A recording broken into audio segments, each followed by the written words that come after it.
Mga kapatid, kayo po ay aking inaanyahan na panoorin at pakinggan ang mensahe ng mensahero ng silangan. Mga video na kung saan ay nagbukas ng aking diwa at nasagot ang marami kong katanungan.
Isang pagbati mula sa Oferian Heritage Conservatory.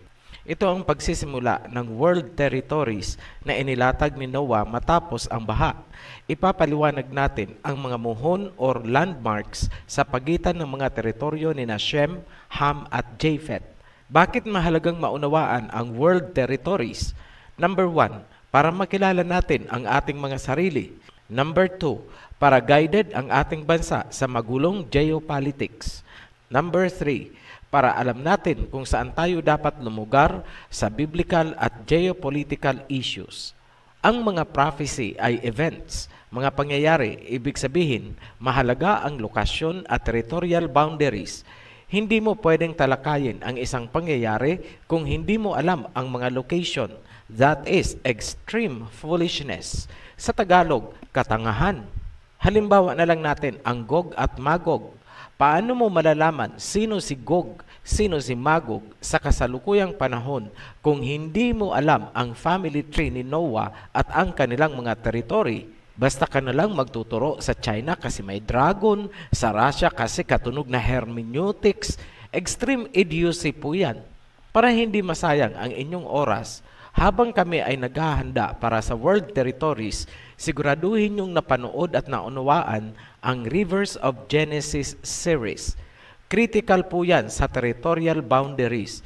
Kapag nilaktawan nyo ang Rivers of Genesis, wala na. You lost your trail. Tandaan ang pagkakasunod-sunod ng dapat panoorin. Number 1, Introduction to the Rivers of Genesis. Number 2, Gihon. Number 3, Parat. Number 4, Hiddekel. Number 5, Pison. Babala, huwag kayong manunood ng mga uploaded videos kung saan-saan.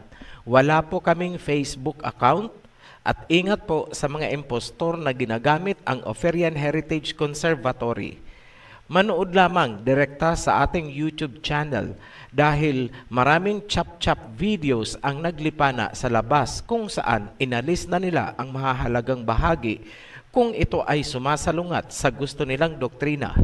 Mahalaga ring tandaan, ang mga videos ng OHC ay para lamang sa mga seryosong gustong matuto. Magpapauna na kami. Mabusisi ang talakayan sa World Territory Series. Kailangan ninyo ng focus at pagiging open-minded. Sa mga matagal nang naghihintay ng World Territories, pasensya na kung ngayon lang ito nasimulan. May hinintay kasi tayong impormasyon. Yan ay kung nasaan ang Land of Eden at ang totoong Mount Zion. Lahat po yan ay critical locations. Nag-pop up na ang Land of Eden noong May 8, 2020, eksaktong 11:11 ng gabi. Kaya masisimulan na natin ang World Territories.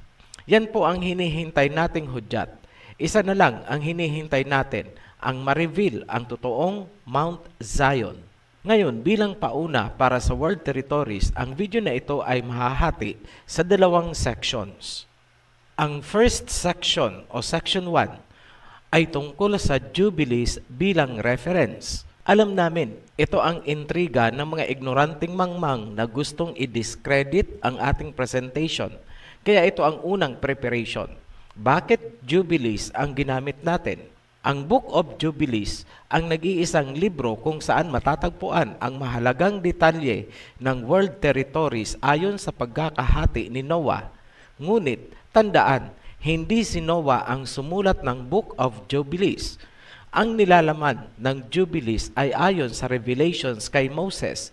Ngunit, hindi rin sinabing si Moses mismo ang nagsulat ng Jubilees. Kumbaga, ang ideas or nilalaman lang ang nagmumula kay Moses. Ang tanging surviving manuscript ng Jubilees ay ang Ethiopian GS text na tinatayang mula sa 15th century. Maraming nag-criticize sa amin noon. Bakit daw hindi namin ginamit ang Jubilees sa family tree ni Adam under creation series? Pero ginamit namin sa world territories. Yan ang lilinawin namin ngayon. Tandaan nyo na ang nilalaman ng Jubilees ay galing kay Moses. Ano si Moses? Hebrew-Shemite. Therefore, ang original Jubilees ay Hebrew. Tandaan nyo yan. Hebrew po ang Jubilees. Ngayon, repasohin natin ang pinagdaanan or history ng English Book of Jubilees na hawak natin ngayon. Ayon sa Britannica Encyclopedia, ang Hebrew Jubilees ay unang isinalin sa Greek at mula sa Greek, isinalin ito sa Ethiopian. Tanging ang Ethiopian version lamang ang nag-survive na kumpleto. Year 1895, unang isinalin ang Jubilees sa English ni Robert Henry Charles. Yan ang Jubilees na hawak natin ngayon. Galing sa Ethiopian GS text dahil sa panahong yun, hindi pa natatagpuan ang original Hebrew. Tanging ang Ethiopian version lamang ang buo na pwede niyang pagkunan. Year 1947, natagpuan sa Qumran Caves ang Hebrew version ng Book of Jubilees kasabay ng Dead Sea Scrolls. Ayon sa Wikipedia, ito na ang pinakamalaki at pinakamaraming manuscripts, pangalawa sa Psalms. Note, ang Psalms ay may 150 chapters. Walang impormasyon na ang Hebrew Jubilees na natagpuan sa Qumran Cave noong 1947 ay isinalin din sa English. Lumalabas na ang Jubilees na meron tayo ngayon ay yung isinalin pa ni Robert Charles noong 1895. Hindi yan direktang galing sa Hebrew Jubilees. Sa aming paghahanap ng information, ito ang aming natagpuan. Ayon kay James Van der Kam, isang European-American Bible scholar, hindi daw accurate ang Hebrew version kumpara sa GS text ng mga Ethiopians. Yan ang nakikita naming idinadahilan ng mga scholars, kaya hindi na isinalin sa English ang Hebrew version ng Jubilees. So lumalabas na ang hawak talaga natin ngayon ay dumaan na sa kamay ng mga Greeks at naisalin sa Ethiopian at yun daw ang mas accurate kesa sa Hebrew version. Red flag po sa amin yan. Something is wrong. Papaanong magiging mas accurate ang Ethiopian version na galing na sa mga Greeks kumpara sa original Hebrew version? Ngayon, itong mga ignorante na puro pag-criticize ang ginagawa ay walang alam na dalawa ang ancient version ng Jubilees, isang pure Hebrew at isang Ethiopian GS text na isinalin mula sa Greek version. So bakit namin pinagdududahan ang authenticity ng kasalukuyang Ethiopian Jubilees? Number 1, dalawang salina ang pinagmulan, Greek tapos Ethiopian, then to English. Number 2, may history ang mga Greeks sa pagmanipula ng mga translations, gaya ng pagpapalit ng tunay na pangalan ng Ama at ng Mesaya sa Biblia. Number 3, ang family tree ni Adam sa Jubilees ay in conflict sa nilalaman ng Genesis. Ito ang punto ng OHC. Napakadaling sabihin ng mga scholars na inaccurate ang Hebrew version, pero hindi ka panipaniwala dahil si Moses na pinanggalingan ng totoong Jubilees ay Hebrew Shemite. It is logical to think na may nakita sila sa Hebrew version na hindi kanais-nais o hindi favorable sa kanila, kaya mas mabuti pang huwag na lang isalin. At ang pananatilihin na lang ay ang version ng mga Greek na isinalin sa Ethiopian. Walang pinagbago, dating gawi. Ngayon, alam nyo na bakit hindi namin ginamit ang Jubilees sa family tree ni Adam. We stick to Genesis. Ngayon, bakit naman ginamit natin sa territorial boundaries? Sagot, dahil madali ma-verify kung tama ang nilalaman na andyan ang world map, archaeology, history, at kung ano-ano pang sciences na pwede mong gamitin para ma-validate ang nilalaman ng information. Bakit hindi kasama ang Jubilees sa Biblia? Sagot, ang Jubilees ay isa sa mga librong hindi isinama ng Sanhedrin noong pinakanonize ang Biblia. Yan ang brief history bakit hindi kasama ang Book of Jubilees sa Biblia. Ngayon, dumako tayo sa section 2. Orientation, spherical versus flat earth. Yan ang section 2. May dalawang model ng Earth na nagbabanggaan at nakakaapekto sa pagtatalakay natin ng world territories. Yan ang flat Earth versus spherical Earth. Ano ang gagamitin namin at bakit namin ito ginusto? Ano ang nire-reject namin at bakit namin ito inayawan? Ang bottom line ng ating basihan ay kung alin ang biblical, flat Earth ba or spherical? Busisiin natin. Medyo multi-level analysis po ito. Please bear with us. Isaiah chapter 24 verse 15 hanggang 16. Basahin natin. Therefore in the east, give glory to Yahweh, exalt the name of Yahweh, the Elohim of Israel, in the islands of the sea. Verse 16, from the ends of the earth, we hear singing, glory to the righteous one. Sa Isaiah chapter 42 verse 10 naman, ganito ang sinasabi, sing to Yahweh a new song, His praise from the ends of the earth, you who go down to the sea and all that is in it, you islands and all who live in them. Ito ang catalyst question. Nasaan ang ends of the earth na sinasabi ni Prophet Isaiah? Para masagot, susundan natin kung nasaan galing ang nag-aawitan. Point number 1, nasa east. Point number 2, merong maraming islands. Point number 3, lumulusong sa dagat ang mga tao. Sa flat earth, ang ends of the earth ay ang Antarctica sa South Pole. Ang Antarctica, ayon sa flat earth, ay isang bakod o pader, paikot para hindi sila mahulog sa flat earth. Ito ang analysis natin tungkol dito sa flat earth. Semplang number 1, ang Antarctica bilang ends of the earth ay nasa south. Ano ang sabi ni Prophet Isaiah kung nasaan ang kanyang sinasabing ends of the earth? Nasa east. Ang layo nyo, flat earthers. Semplang number 2, ang marker ng ends of the earth ay group of islands, plural. Sablay ang Antarctica dahil hindi po yan group of islands. Semplang number 3, ayon kay Prophet Isaiah, may mga nakatira sa islands at the ends of the earth at sila ay nag-aawitan. Sablay ang Antarctica. Ang sinabi ni Prophet Isaiah ay nag-aawitan. Ibig sabihin mga tao, hindi syokoy. May mga tao bang nakatira sa Antarctica? Wala. Nakatatlong sablay agad kayo, flat earthers. Bilangin nyo, 3 yan. Madadagdagan pa yan. Ituloy natin. Sundan ang nag-aawitan. Psalms chapter 65 verse 8. The whole earth is filled with awe at your wonders, where morning dawns, where evening fades. You call forth songs of joy. Analysis. Where morning dawns, tinutukoy ang east or silangan. Sa previous verse, napatunayan na natin na ang ends of the earth ay nasa east, kung saan pumuputok ang araw at naglalaho ang gabi.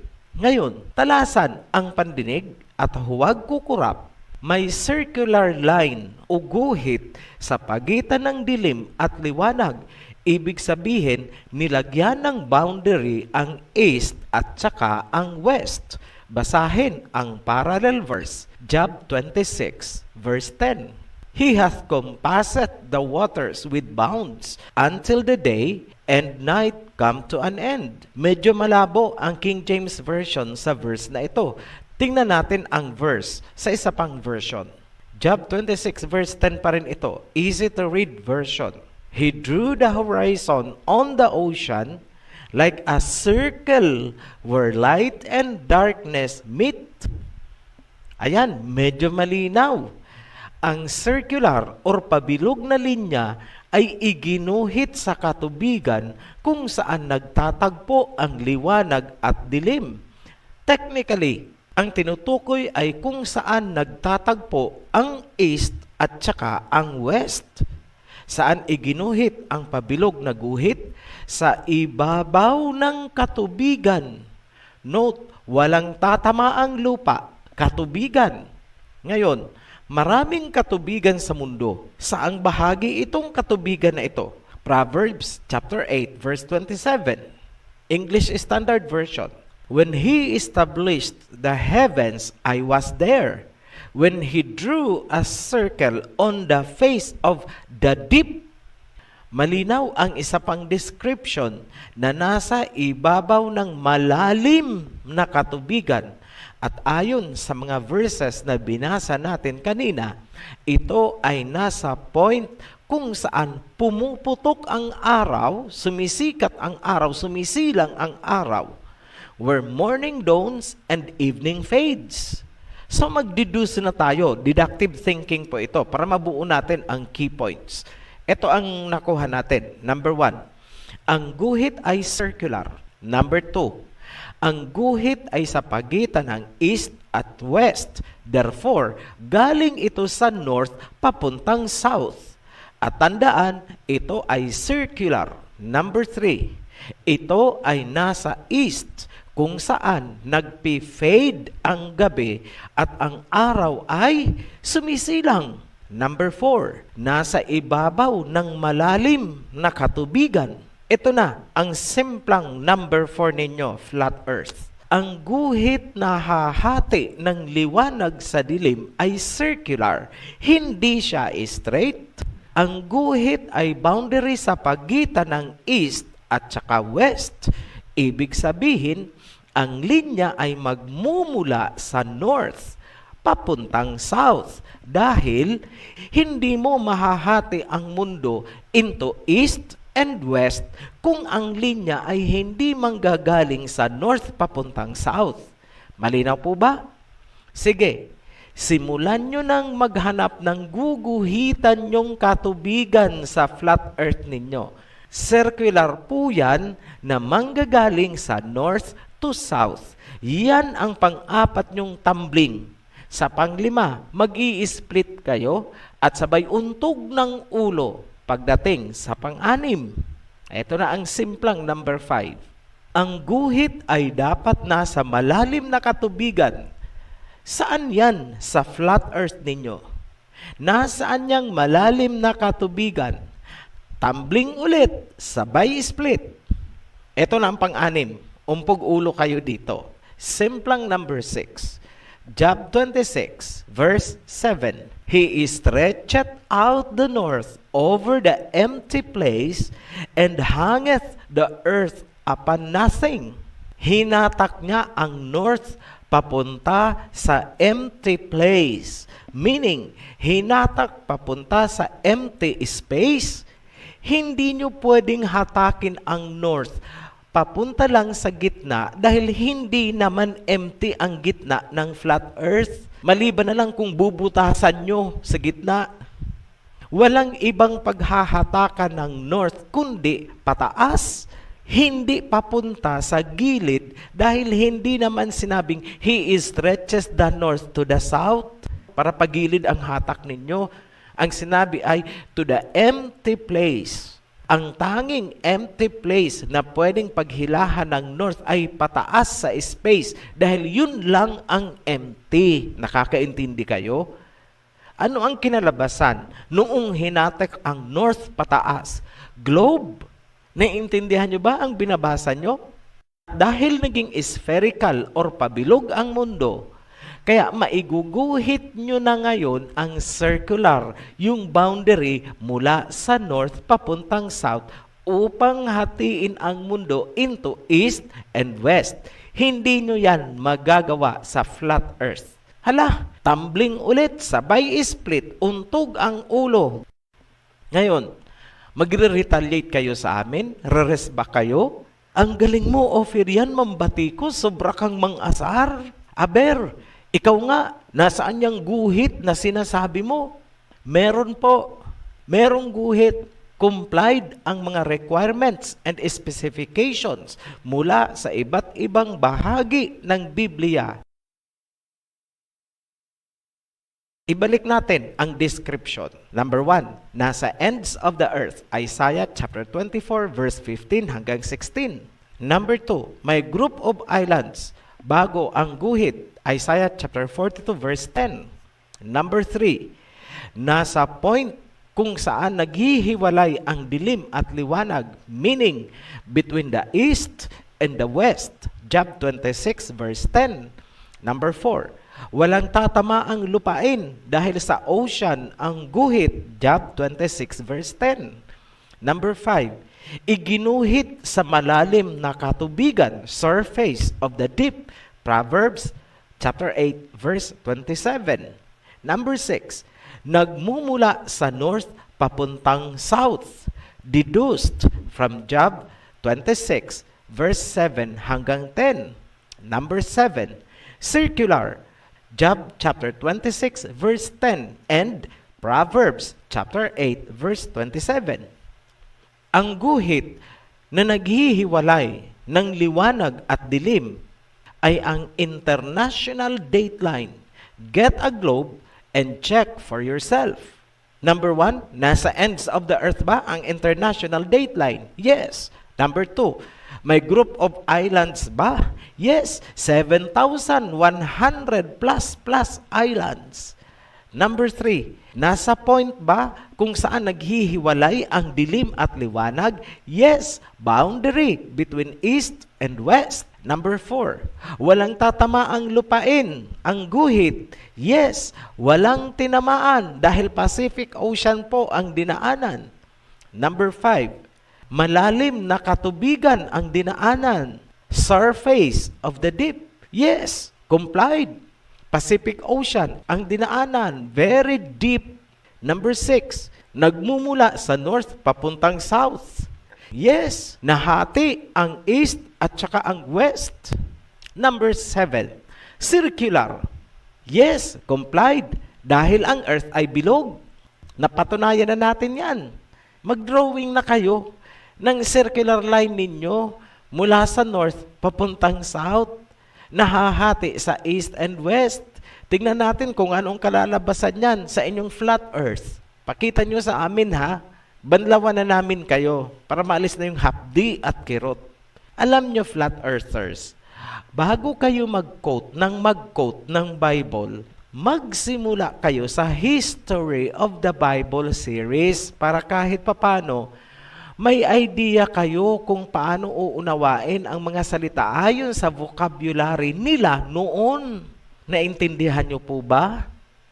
Sa mga laging naghahamon ng debate, lalo ka na, Pastor nanggigigil sa'yo ang isang kasamahan namin. Ito ang message niya sa'yo. Pakinggan mo, Pastor huwag kang magmalaki kahit pa triple doctorate degree ka.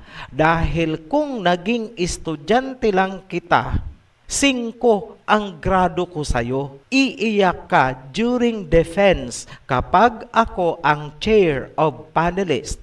Ipaulit ko talaga sa'yo ang thesis mo. Wag na dissertation dahil hindi ka aabot doon. Thesis na lang. Sa mga panay ang batiko sa amin, kasama na ang mayayabang dyan. Bago kayo maghamon at manira sa amin, siguraduhin nyo munang nagagawa nyo ang multidimensional holographic discernment to understand the dynamics of simultaneously occurring global events across time and space. Ang Biblia ay isinulat ng mga propeta habang ang kanilang consciousness ay nasa multidimensional point of convergence between the spirit and physical world. You name it, Daniel, Isaiah, Zechariah, Ezekiel, and John Revelator, to mention a few. Alam nyo kung nabubuhay lang ang mga taong yan sa physical world natin ngayon? Kami ang unang magre-recommend na bigyan sila ng triple doctorate degree honoris causa for their contributions. You need to use the same multidimensional algorithm to understand the writings of these prophets.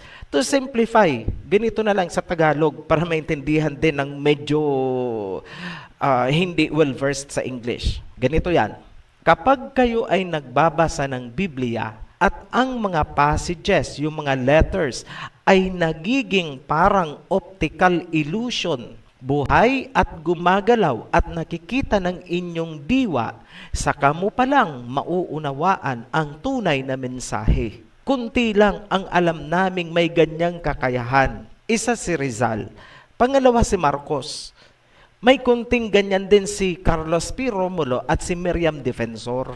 Ganyan sila mag-isip. Ganyan umandar ang kanilang consciousness. The rest ng kilala naming madudunong ngayon ay puro linear thought ang gamit na processing. Kumbaga sa technology, analog pa lang yan. So hanggat analog ang gamit nyo, huwag munang maghahamon.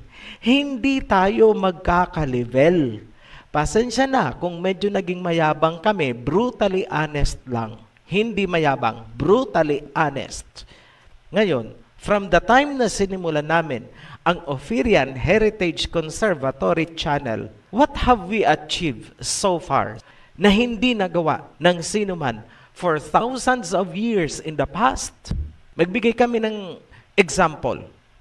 Deciphering creation, rivers of Genesis, Mosaic calendar, true Sabbath, two witnesses. Hindi pa nga namin nasisimulan yung deep time. Yan yung time bago yung let there be light. Ano ba talaga ang nangyari? Centuries past. Ngayon lang din na-decipher kung ano ang nasa likod ng mga obra ni Rizal. Just to name a few. Ang alam ninyo ay kung ano lang yung nakasulat. Pero hindi nyo alam kung paano isinulat ni Rizal at bakit niya isinulat. Ano ang reason niya sa likod ng libro. Kumbaga ikaw ay isang author, bakit ko ito susulatin? Ano ang mga na-experience ko? Ano yung mga nakita ko? Bakit ko ito ay sinusulat na noli me tangere el filibusterismo, etc., etc.? Yun ang hindi nyo alam dahil nakatingin lang kayo sa libro. Behind the working, yung behind the stage, hindi nyo alam. So, paano namin nalaman yan? Again, you have to use multidimensional holographic discernment to discern or understand the dynamics across events, time, and space. At ngayon, boundaries naman ng world territories ang ating binubuksan. You need multidimensional holographic algorithm to do these things.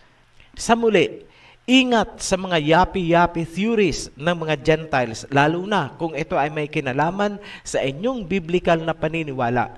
For every single truth, there are hundreds of counter-deceptions. What you see in the surface is not the actual reality. There are uncharted waters in the Bible that remained unexplored. Join our journey. Be blessed. Shalom. Maraming salamat po sa inyong panonood at pakikinig ng mensahe. At kung kayo po ay may mga katanungan, paki-click po ang link sa ibaba at paki-like and share na rin po. Maraming salamat.